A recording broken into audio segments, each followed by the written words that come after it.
കവി വീരൻകുട്ടി ഒരിക്കൽ എഴുതുന്നുണ്ട്, നമുക്കൊരിക്കലും നമ്മുടെ മുഖം കാണാൻ കഴിയില്ല. കണ്ണാടിയിൽ കാണുന്നത് നമ്മുടെ മുഖത്തിൻ്റെ പ്രതിബിംബമാണ്.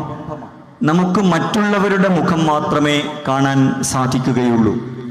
അങ്ങനെയാണ് ദൈവം പ്രകൃതി മനുഷ്യനെ ഒരുക്കിയിരിക്കുന്നത്. അതിനെ കുറെ കൂടി വികസിപ്പിച്ചാലോചിച്ചാൽ നമുക്കൊരിക്കലും നമ്മെ ആലിംഗനം ചെയ്യാൻ കഴിയില്ല. നമുക്ക് മറ്റൊരാളെ ആലിംഗനം ചെയ്യാൻ സാധിക്കുകയുള്ളൂ.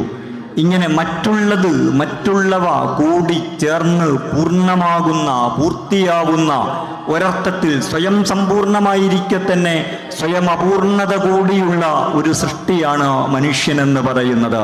ആ മനുഷ്യന്റെ ജീവിതം പൂർണ്ണമാകുന്നതും പൂർണ്ണതയിലൂടെ അർത്ഥവത്താകുന്നതും ദൈവവുമായും ഒരനന്തതയുമായും ഈ പ്രപഞ്ചവുമായും അതിൻ്റെ ഭാഗമായി പ്രകൃതിയുമായുമുള്ള ബന്ധത്തിലൂടെ പൂർണ്ണമായി തീരുന്നതും സഫലമായി തീരുന്നതും അർത്ഥവത്തായി തീരുന്നതുമായ ഒരു അപൂർണതയാണ് യഥാർത്ഥത്തിൽ മനുഷ്യജീവിതം.